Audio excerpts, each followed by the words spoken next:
오늘 아침에 우리에게 주시는 하나님의 은혜의 말씀은 요한복음 4장 43절로 54절까지의 말씀입니다.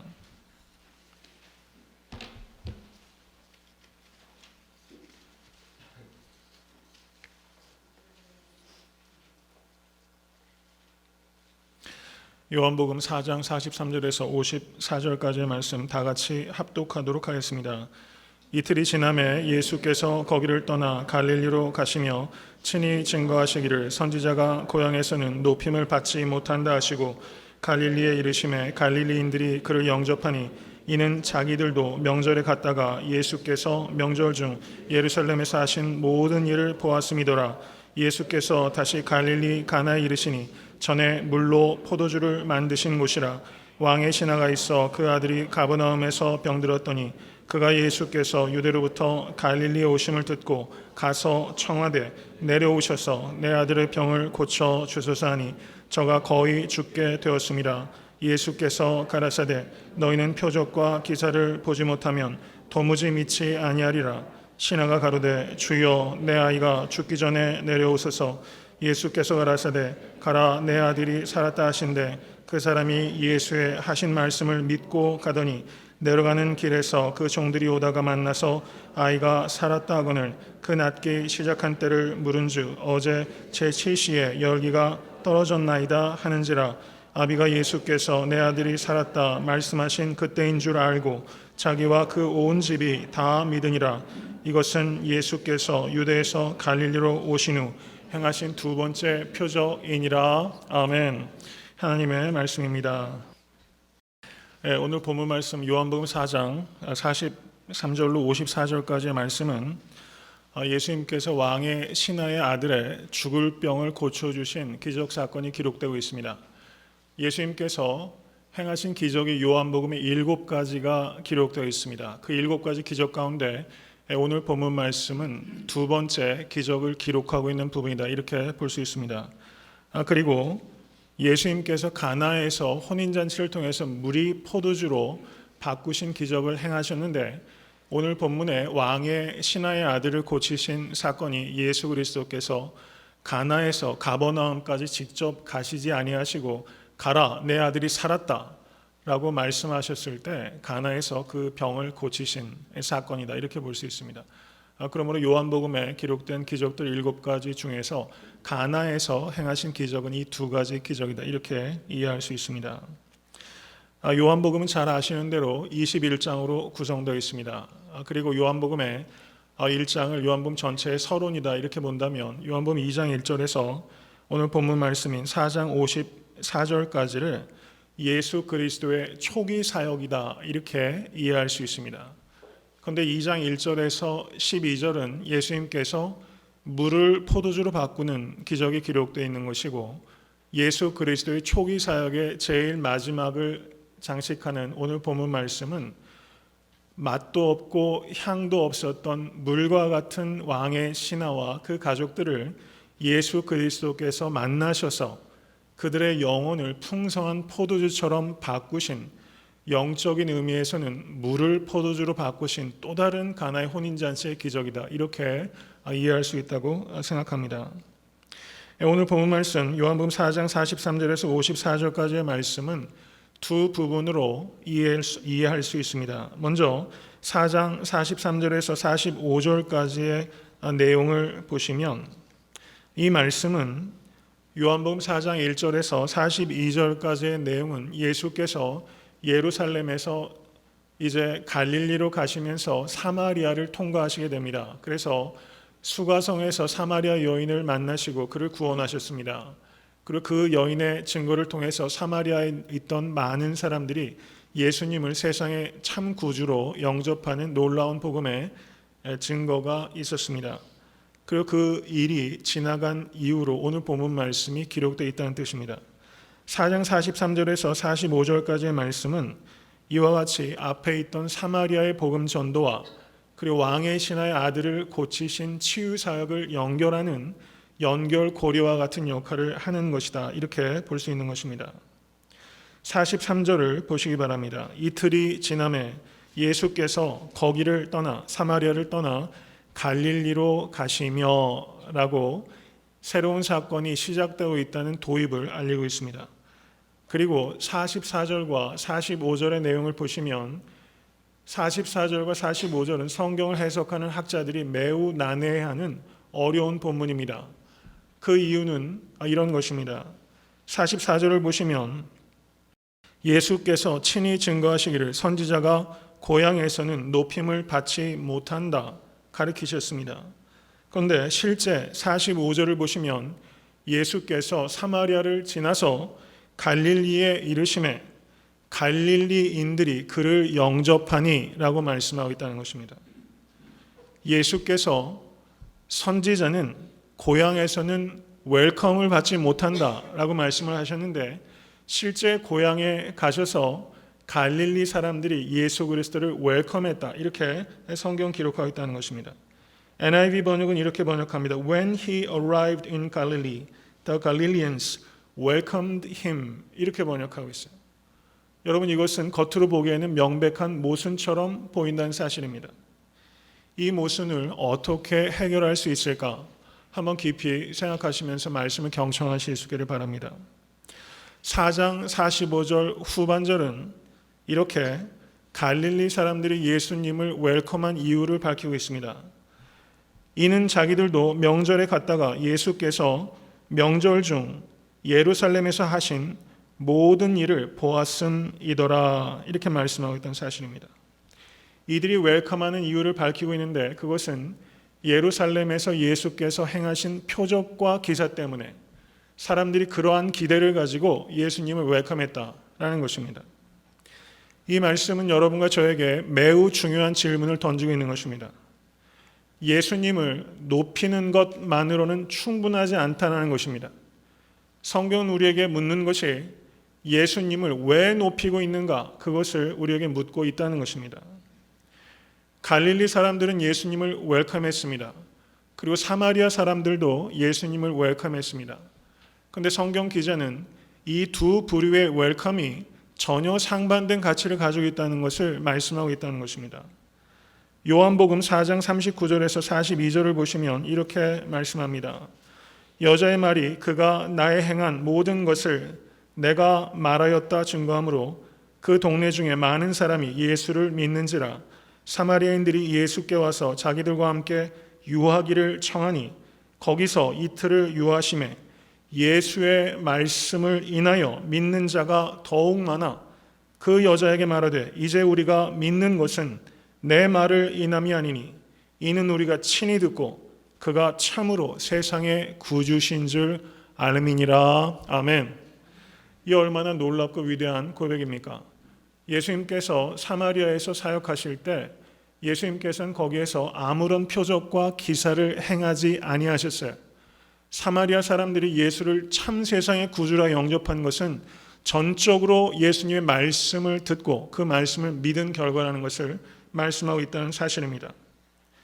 사도 요한은 갈릴리 사람들이 예수 그리스도를 웰컴했다라고 표면적으로는 그들이 웰컴했지만 실상은 그 웰컴은 피상적이고 샬로우하고 조건적인 컨디셔널한 그런 웰컴이었다라는 것을 말씀하고 있다는 사실입니다.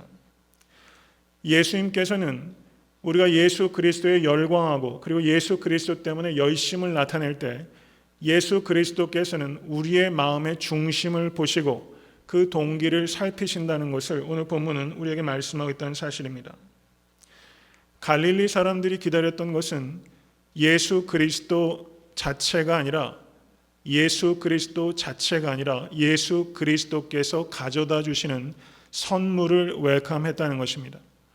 마치 어린아이가 크리스마스를 맞으면 산타크로스를 기다리는 것이 아니라 산타크로스가 가져다 주는 선물에 관심을 갖고 있는 것처럼 갈릴리 사람들은 giver, 주시는 분이신 예수 그리스도가 아니라 예수 그리스도가 가져다 주는 기프트 때문에 예수 그리스도를 웰컴하고 있는 것이다. 성경은 그것을 분명하게 우리에게 말씀해주고 있다는 사실입니다. 이 사람들은 lover of Jesus power, 예수 그리스도의 파워를 사랑하는 사람들이었습니다. 그렇지만 이들은 lover of Jesus person, 예수 그리스도의 인격을 사랑하는 사람은 결코 아니었다는 것입니다. 그러므로 오늘 본문 말씀은 우리가 가볍게 넘겼을 가능성이 매우 높은 본문이지만 우리에게 신앙에 있어서 가장 중요한 질문을 던지고 있는 것입니다. 우리는 예수 그리스도의 파워 때문에 예수 그리스도를 환영하고 따르는 사람인가? 아니면 예수 그리스도의 그 존재 자체 때문에 예수 그리스도를 사랑하고 예수 그리스도를 따르고 있는 사람인가? 사도 요한은 갈릴리 사람들이 예수 그리스도를 표면적으로는 높였지만 사실상은 그 환영은 웰컴이 아니라 거절이었다, 리젝션이었다라는 것을 밝히고 있다는 사실입니다. 왜 예수를 나는 따르고 있는가? 이 질문에 대해서 스스로 묻고 대답하시는 여러분과 제가 될 수 있게 되기를 간절히 바랍니다. 이제 그 뒤에 왕의 신하가 나타나게 됩니다. 서로 연결되지 않을 것 같은 두 가지 이야기가 지금 연결되고 있다는 것입니다. 여기에서 46절을 보시면 왕의 신하가 나오는데 성경 기자는 우리에게 질문을 던지고 있는 것입니다. 이 왕의 신하는 예수 그리스도를 웰컴하고 있는데 이 웰컴은 예수 그리스도 자신을 웰컴하는 것인가? 아니면 기프트 때문에 예수 그리스도를 웰컴하고 있는가? 이 왕의 신하를 통해서 우리 자신을 살펴보도록 하고 있다는 것입니다. 여기에서 기록하고 있는 이 왕은 예수께서 세상에 나셨을 때 아기 예수를 죽이려고 했던 헤롯 더 그레이트, 헤롯 대왕의 아들입니다. 헤롯 대왕이 통치를 마치고 그 로마는 이 헤롯 대왕을 이어서 왕을 세웠는데 한 사람에게 권력이 독점되는 것을 막기 위해서 헤롯 대왕의 아들 3명을 왕으로 세우게 됩니다. 그것을 분봉왕이라고 합니다. 일정한 지역만을 제한적으로 통치하는 권한이 주어졌던 것입니다. 오늘 본문에 나타난 이 왕은 베레아와 갈릴리를 다스리던 분봉왕이었습니다. 이 왕은 세례 요한을 참수했던 부도덕하고 패역한 왕이었습니다.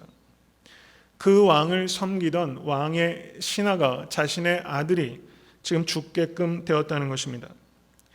오늘 본문의 46절을 보시면 그 아들이 가버나움에서 병들었더니 라고 말하고 있어요. 그 아들이라고 지칭하고 있습니다. 그 아들 호휘오스, 어선이라고 말하지 않고 성경 원어는 더 선이라고 말하고 있어요. 이것은 성경 원어의 정관사가 쓰일 때는 이것이 많은 아들들 중에 한 아들을 의미하는 것이 아니라 이 왕의 신하에게는 한 명의 아들밖에 없었는데 그 아들이 죽을 병에 걸렸다. 이렇게 이해하는 것이 가능한 것입니다. 여러분, 왕의 신하는 어떤 사람입니까? 왕의 신하라는 것은 재력이 있다는 것을 의미합니다. 권력이 있다는 것을 의미합니다. 영향력이 있다는 것을 의미합니다. 여러분, 왕의 신하는 대단한 힘을 가진 사람이라는 것입니다. 여러분, 우리가 살고 있는 현대사회도 우리가 우스갯소리로 그런 말 많이 하죠. 전화 한 통하면 다 된다고 그래요. 전화 한 통화만 하면 다 돼요. 전화 한 통화만 하면 아들이 외교부에 그냥 들어가기도 하고 딸이 외교부에 들어가기도 하고 그래서 한참 한국이 좀 시끄러웠지 않습니까? 전화 한 통화만 하면 줄 서지 않고 수술 받을 수 있고 전화 한 통화만 하면 그냥 무사 통과해서 넘어갈 수 있는 일들이 한국 사회 비일비재합니다. 여러분, 그게 비단 한국의 문제만이겠어요? 미국은 안 그렇겠습니까?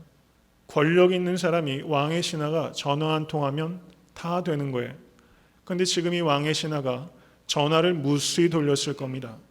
자기가 할 수 있는 모든 역량을 다 발휘해서 죽어가는 외아들을 살리려고 노력했지만 그것이 효과가 없었다는 것입니다. 그래서 이 사람이 이제 예수께서 오늘 본문을 보시면 47절 말씀입니다. 예수께서 유대로부터 갈릴리에 오심을 듣고 가서 청하였다라고 기록하고 있습니다. 여러분, 구원은 어디에서 시작합니까? 들음에서 시작되는 것입니다. 언제 들리기 시작합니까? 내 힘으로 안 된다는 것을 깨닫기 시작할 때 들리기 시작해요. 예수 그리스도께서 가나에서 혼인잔치에서 물로 포도주로 바꾸셨던 그 소문은 이미 이 사람에게 피지컬리는 들렸을 거예요. 그런데 듣지 못한 겁니다. 왜 듣지 못했습니까? 그때는 아들이 죽기 직전이 아니었어요. 그때는 아들이 건강했습니다. 근데 아들이 죽음의 직면에서 내 힘으로 다 해보려고 하다 안 되니까 이때 예수께서 가나에서 물을 포도주로 바꾸셨다는 그 사실이 그때 비로소 들리기 시작하는 거예요. 여러분, 육체적인 귀로 들린다고 해서 그게 듣는 게 아니라는 것입니다. 여러분, 고난을 통해서 귀가 열리는 것은 축복이라는 것을 생각하실 수 있게 되기를 간절히 바랍니다. 마가복음 3장 6절을 보시면 바리새인들이 나가서 곧 헤롯 왕과 함께 어떻게 하여 예수를 죽일까 의논하니라 라고 기록하고 있습니다. 헤롯 왕이 예수를 죽이기로 결정했다는 겁니다. 헤롯 왕은 헤롯을 모시는 정치적인 하나의 정당을 의미하는 겁니다. 정치적인 결사체입니다. 이 사람은 바로 그 헤롯 당에 속한 사람입니다. 그런데 자기가 속한 그 모임의 정치적인 입장을 떠나서 지금 죽어가는 아들 때문에 이 사람이 예수께 나와서 예수께 간청하게 된 거예요. 이것은 상당한 위험을 감수하는 결단이었다는 것을 우리는 볼 수 있다는 것입니다.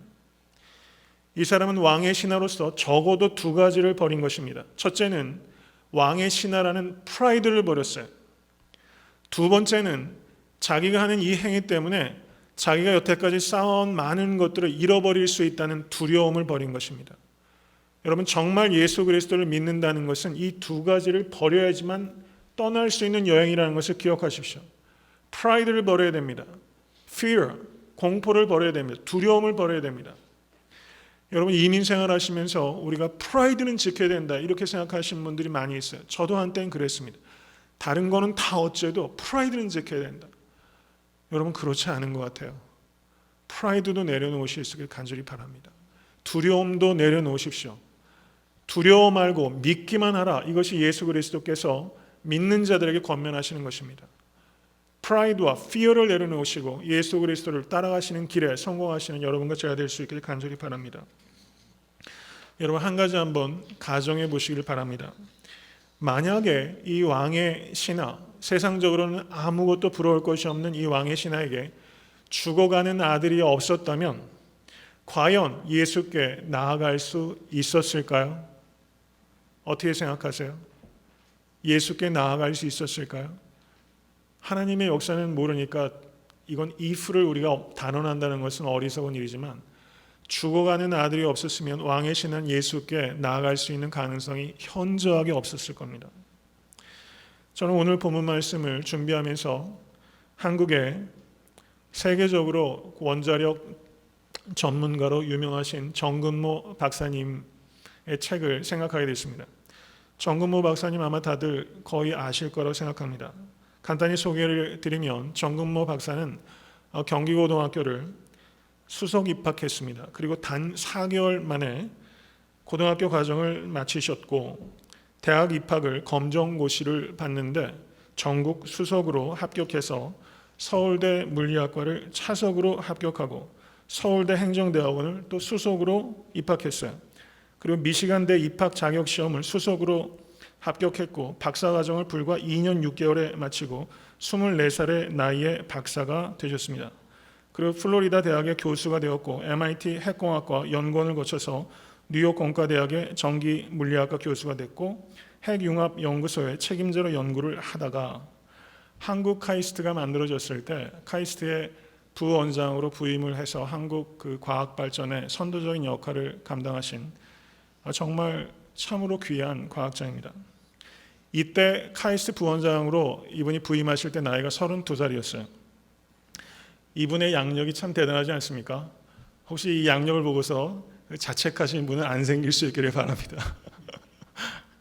이런 사람도 있구나 이런 생각이 들고 정말 화려한, 요즘 흔히 하는 말로 스펙이 대단해요. 엄청난 스펙인 것 같아요. 저도 뭐 이런저런 사람이 양력 봤지만 이분만한 양력 참 드문 것 같습니다. 그런데 여러분 32살 때까지 정말 세상에서 정말 입신양명을 했던 이 정근모 박사가 자신의 평생에 있어서 최고의 축복을 이야기하는데 그것은 이 사람이 만들어 놓은 이력이 아니었어요. 그것은 10살 된 아들 진우가 만성 신부전증에 걸려서 의사로부터 불과 5년밖에 살지 못할 것이라는 청천벽력과 같은 소식이었어요. 최첨단의 과학자가 아무것도 할 수 없다는 것을 깨달았습니다. 여러분, 정말 성도에게 복은 무엇입니까? 내가 아무것도 할 수 없다는 것을 깨닫는 것이 복인 줄 믿습니다. 여러분, 사람이 쉽게 변합니까? 자기 자신이 쉽게 변합니까? 그런데 하나님께서는 어떻게 바꾸십니까? 내가 아무것도 할 수 없다는 것을 깨닫게 하심으로 바꾸세요. 그리고 내가 가장 아끼고 사랑하는 것을 하나님께서 치심으로 나를 바꾸십니다. 왕의 신하는 엄청난 스펙을 가지고 있는 사람입니다. 이 사람은 자기 힘으로 거의 되는 사람이었어요. 그런데 아무것도 할 수 없다는 것을 경험했어요. 그리고 자기가 가장 사랑하는 아들을 자기가 지킬 수 없다는 것을 깨달았어요. 여러분, 그게 축복의 시작이라는 것을 믿음으로 받아들이시기를 간절히 축원합니다. 우리의 감정은 그것을 축복이라고 받아들일 수 없어요. 솔직히 말씀드리면. 그렇지만 말씀은 그것이 축복의 시작이다라고 우리에게 선포하고 있다는 사실을 깊이 생각하실 수 있게 간절히 바랍니다.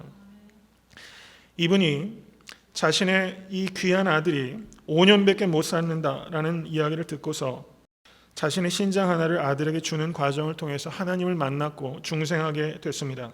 그리고 그의 온 가정이 예수님을 믿고서 구원 얻었어요. 정근모 박사가 쓴 책의 이름이, 책 제목이 참 좋습니다.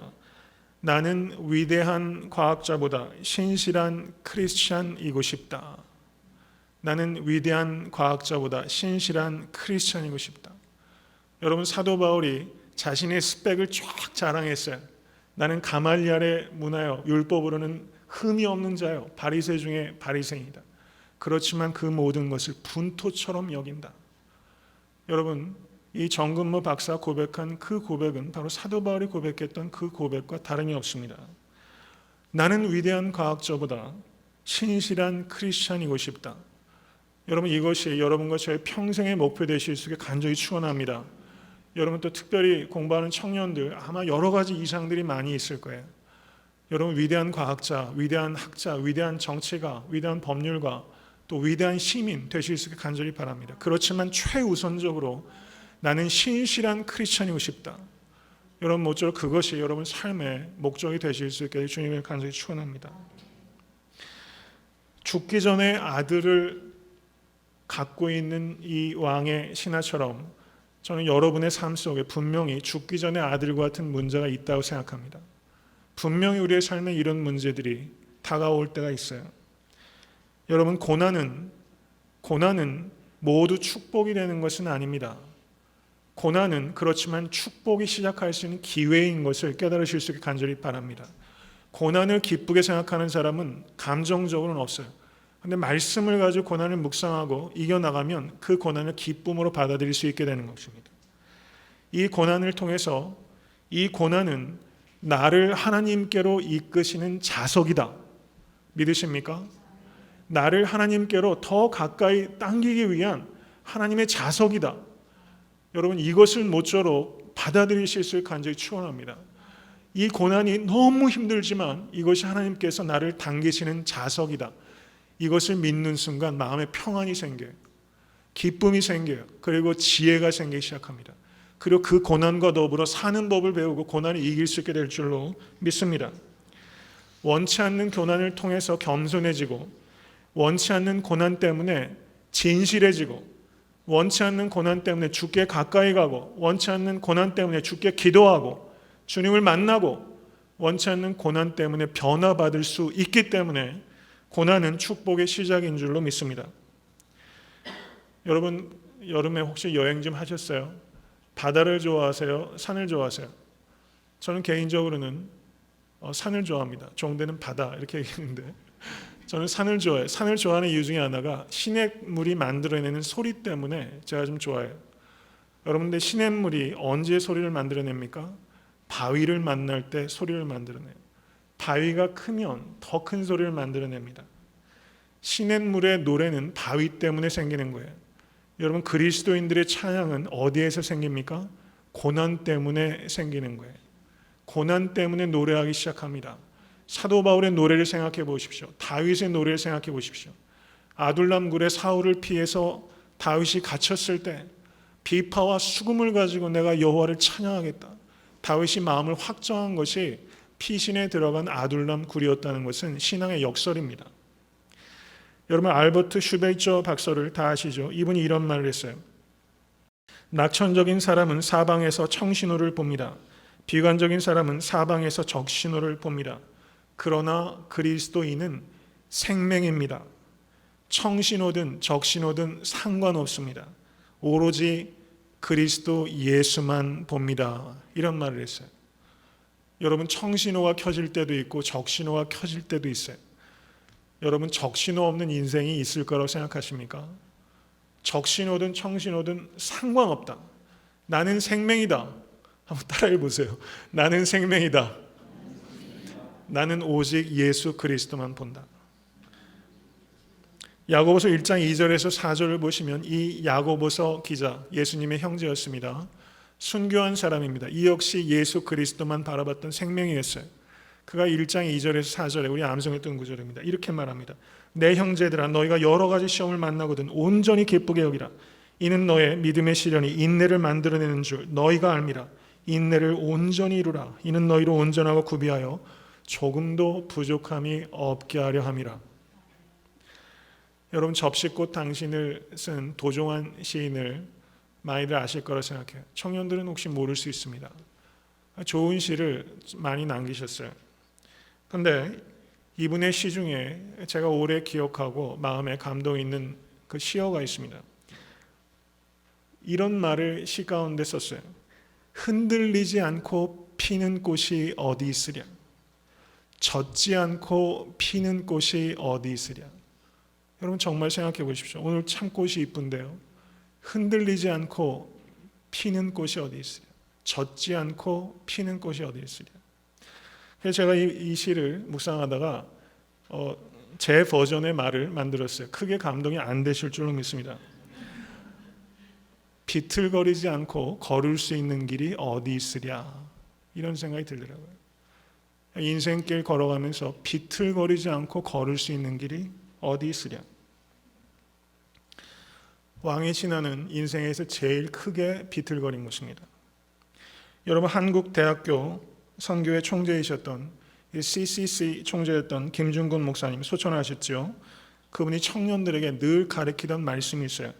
청년이여 백문일답의 삶을 살아라. 이렇게 말했습니다. 청년이여 백문일답의 삶을 살아라. 기억하시기 바랍니다. 인생에 비틀거리며 가는 인생길은 100가지 질문이 있어요. 수많은 문제들이 있습니다. 수많은 질문들이 있어요. 그렇지만 질문은 100가지지만 대답은 한 가지라는 거예요. 그 대답은 무엇입니까? 오직 예수 그리스도. 오직 예수 그리스도. 그분이 모든 대답을 십자가 위에서 하고 계시다는 것을 깨달으실 수 있게 간절히 축원합니다. 아들의 병을 고쳐달라고 이 왕의 신하가 절박하게 예수께 간구했는데 예수님께서 뭐라고 대답하십니까? 48절 말씀 보시기 바랍니다. 예수께서 가라사대 너희는 표적과 기사를 보지 못하면 도무지 믿지 아니하니라. 예수님께서 우리의 귀를 의심할 정도로 무뚝뚝하게 대답하셨어요. 무감각하게 대답하셨어요. 여러분, 이것이 고쳐주겠다는 겁니까? 안 고쳐주겠다는 겁니까? 거절하시는 것처럼 말씀하셨어요. 매우 예외적인 반응을 이상하게 하신 겁니다.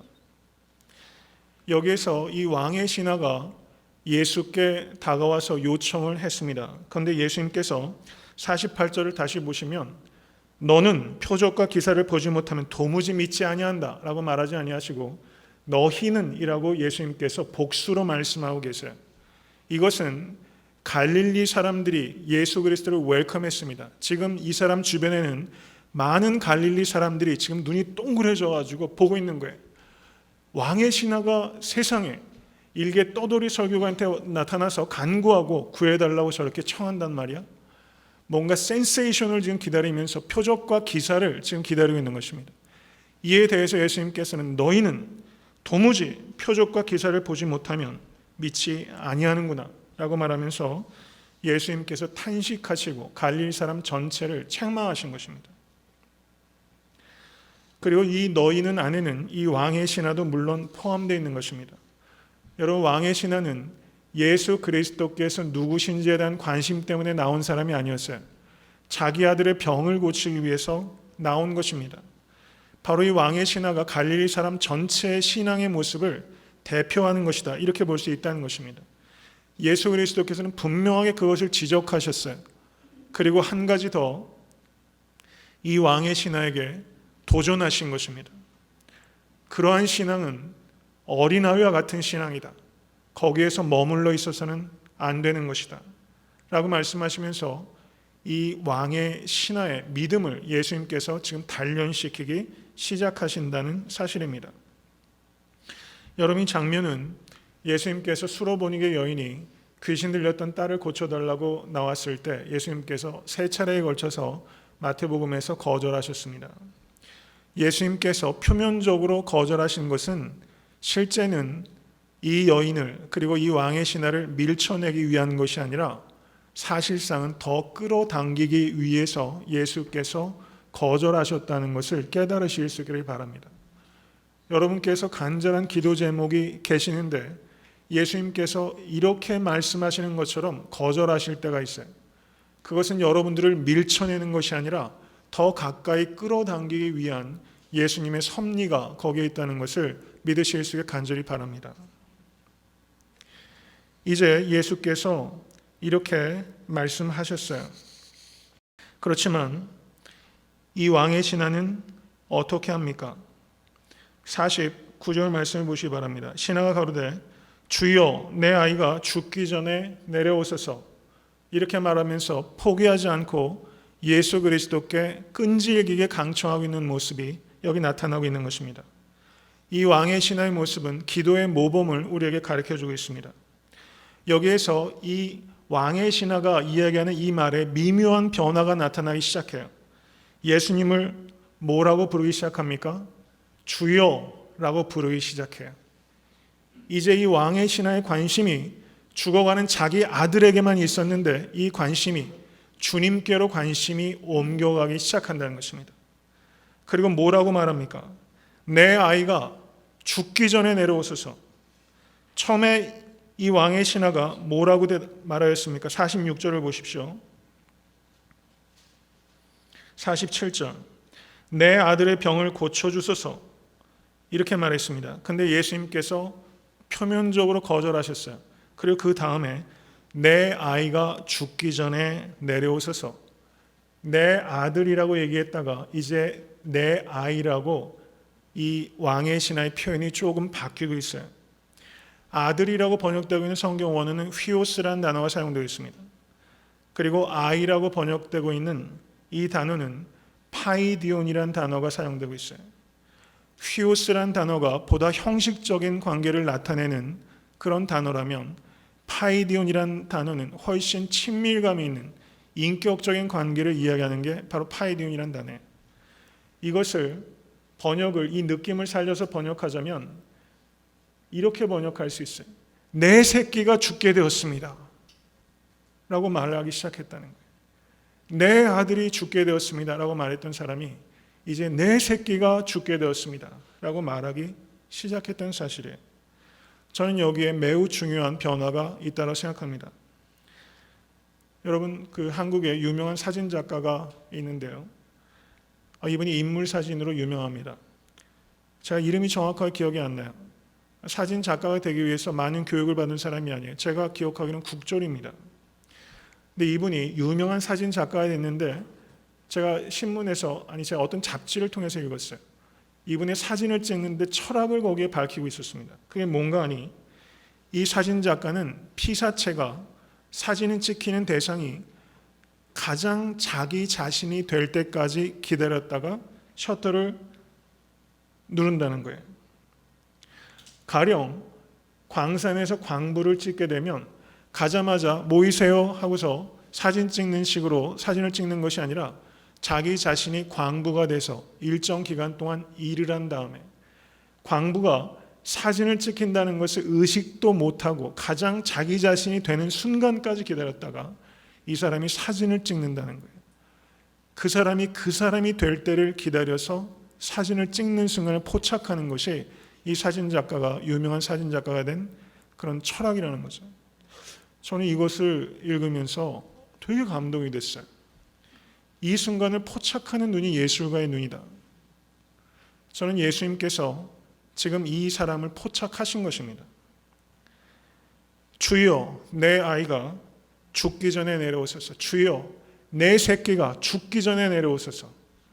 이 사람은 프라이드와 피어를 버렸지만 이제 예수 그리스도께서 표면적으로 거절하심으로 말미암아 이제 아들이라고 말했던 데서 새끼라고 말하면서 온전히 자기 자신이 되어버린 것입니다. 바로 이 순간을 예수님께서는 이끌어내셨어요. 여러 성도님들께서 진짜 자기 자신이 되어 계십니까? 여러분, 이 예배를 드리면서 우리가 혹시 프라이드와 피어로 우리를 중무장하고서 예배드리고 계시지 않습니까? 여러분, 자기 자신이 되실 수 있게 간절히 축원합니다. 하나님 앞에서 자기 자신이 되지 못하면 어디에서 자기 자신이 될 수 있습니까? 예수님을 주라고 고백하는 순간 우리는 자기를 발견할 수 있습니다. 예수 그리스도 안에서 자기를 발견하실 수 있게 주님을 간절히 축원합니다. 여기에서 사도 요한은 미묘하게 이 왕의 신하의 호칭을 바꾸고 있어요. 46절을 보십시오. 46절을 보시면 왕의 신하라고 이 사람을 호칭합니다. 그런데 50절을 보십시오. 예수께서 가라사대 가라 내 아들이 살았다 하시는데 그 사람이 예수의 하신 말씀을 믿고 가더니 왕의 신하라고 호칭했던 것을 그 사람이라고 사도 요한은 변화시키고 있어요. 그리고 53절 보십시오. 53절에 그 호칭이 뭘로 바뀝니까? 아비가 예수께서 내 아들이 살았다 말씀하신 그때인 줄 알고 호칭이 아비로 바뀌고 있어요. 왕의 신하, 그 사람 아비. 이 호칭을 사도 요한이 성령의 감동 아래서 바꾸고 있어요. 여러분, 이것이 아무 의미가 없는 것이라고 우연이라고 생각하십니까? 저는 그렇지 않다고 봅니다. 표적과 기사를 구했던 비인격적인 관계만을 가지고 예수 그리스도로부터 파워만을 이끌려 내려고 했던 이 왕의 신하가 예수 그리스도와 짧은 대화를 통해서 자기 자신이 누구인지를 드러내고 자기를 완전히 내려놓기 시작한 순간부터 인격적인 관계가 만들어지고 왕의 신하에서 그 사람에서 아비라는 인격적인 모습을 가지고 있는 관계가 비로소 형성되기 시작됐다는 것입니다. 저는 사도 요한이 이 사람이 갖고 있는 신앙의 그런 발전의 단계들을 이와 같은 호칭의 미묘한 변화를 통해서 우리에게 가르쳐 주려고 하지 않았을까, 그렇게 생각해 보게 됩니다. 여러분, 종교개혁자 존 칼빈이 이런 말을 했어요. 참된 믿음의 눈은 그리스도를 눈앞에 놓고 그분 안에서 사랑으로 넘쳐 흐르는 하나님의 마음을 보는 것이다. 다시 한번 이야기합니다. 참된 믿음의 눈은 그리스도를 눈앞에 놓고 그분 안에서 사랑으로 넘쳐 흐르는 하나님의 마음을 보는 것이다. 여러분, 이 왕의 신하는 예수 그리스도의 마음을 본 사람이 아니었어요. 예수 그리스도의 능력을 보고 온 사람입니다. 그런데 예수님과 대화를 하면서 예수 그리스도의 마음을 보게 된 것입니다. 예수 그리스도의 마음을 보게 됐어요. 여러분, 예수 그리스도의 마음을 보는 사람이 중생합니다. 예수 그리스도의 마음을 보는 사람이 하나님께 쓰임받습니다. 여러분, 성 어거스틴이 이런 말을 했어요. 참 이상하다. 참 놀라운 일이다. 만일 내가 창조주 하나님이었더라면 벌써 이 세상을 심판해 버렸을 텐데 이상하게도 하나님은 나를 사랑하시다니. 그분은 사랑하시는 것도 나 한 사람밖에 지구에 없는 것처럼 나를 사랑하신다. 참 이상하다. 여러분, 성 어거스틴은 예수 그리스도의 마음을 본 것입니다. 왕의 신하는 비로소 예수 그리스도와 짧은 대화를 통해서 예수 그리스도의 마음을 본 것입니다. 여러분, 예수 그리스도의 능력만을 보고 계시지 않습니까? 예수 그리스도의 마음을 보실 수 있게 되게 주님의 이름으로 간절히 축원합니다. 바로 그 순간 예수님께서 말씀하셨습니다. 가라, 내 아들이 살았다. 가라, 내 아들이 살았다. 여러분, 여기에서 살았다라고 번역되고 있는 성경 원어는 자오라는 동사입니다. 근데 이 단어가 우리 번역으로는 살았다, 과거형으로 번역이 되어 있어요. 근데 실제 성경 원어는 자오라는 단어가 present tense입니다. 현재 시제. 가라, 내 아들이 바로 이 순간, 내가 말하는 순간 살아났다. 예수 그리스도께서는 그렇게 선언하신 것입니다. 이렇게 선언하실 수 있는 분은 오직 예수 그리스도 한 분이심을 믿으실 수 간절히 축원합니다. 말씀하시는 그 순간 그 아이가 질병에서 노임을 받게 되신 것입니다. 이에 그 사람이 어떻게 반응합니까? 그 뒤에 50절 말씀, 그 사람이 예수의 하신 말씀을 믿고 가더니, 여러분 믿음은 무엇입니까? 말씀을 믿고 가는 것입니다. 말씀을 믿는 것을 믿음이라고 합니다. 여러분 파스칼이라는 사람이 이런 말을 했어요. 하나님은 철학자의 하나님이 아니시오, 과학자의 하나님도 아니십니다. 하나님은 성경에서 가르치신 대로 믿는 자의 하나님입니다. 신앙은 인간의 이성을 십자가에 못 박는 것입니다 라고 말했던 것입니다. 여러분 왕의 신하쯤 되면 이성적인 사람입니다. 그렇지만 이제 저가 예수 그리스도의 말씀을 믿고 이성이 걸어갈 수 없는 길을 믿음은 걸어가게 하는 것입니다. 믿으십니까? 여러분 병들어 죽어가는 아들을 구하기 위해서 예수께 왔던 그 아비가 외형적으로는 아무것도 변화된 것이 없는데 말씀을 믿고 이상한 힘에 이끌려서 그 믿음 때문에 아들이 있는 곳으로 믿음으로 발걸음을 뗄 수 있게 된 거예요. 여러분 그 발걸음을 내딛는 그 순간 여러분 이 아비의 마음에 있었던 그 전율을 한번 생각해 보십시오. 여러분 부모님들이 이 마음을 이해하실 것 같아요. 자식이 죽어갑니다. 왕의 신하는요 차라리 내가 죽겠다고 생각한 거예요. 그래서 예수께 온 겁니다. 그런데 하나도 변한 게 없어요. 다만 예수께서 말씀하신 것뿐입니다. 그래서 말씀을 믿고 첫 걸음을 뗐어요. 여러분 그때 이 사람의 삶은 완전히 바뀐 겁니다. 여러분 아무 감동도 없고 아무 능력도 없는 신앙생활을 너무 오래도록 하고 계시지 않습니까? 왜 그렇습니까? 말씀을 믿고 우리는 가버나움으로 발을 떼본 적이 없기 때문이에요. 이성으로는 절대 할 수 없는 일을 믿음은 하게 하는 것입니다. 저는 이때 이 왕의 아비가, 왕의 신하가 느꼈을 그 감정은 여러분 아들을 구하기 위해서 지금 가나에 올 때의 감정과는 비교가 안 되는 감정이에요. 가슴이 아마 터질 것 같았을 거예요. 여러분 부모의 마음을 한번 생각해 보세요. 이건 복잡한 마음입니다. 왜 이렇게 할 수 있는지도 잘 모를 거예요.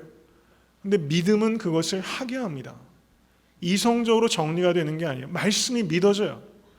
예수님과 짧은 시간에 나눴던 교감 때문에 그분의 인격을 송두리째 받아들이게 된 겁니다. 그래서 갈 수 있었어요.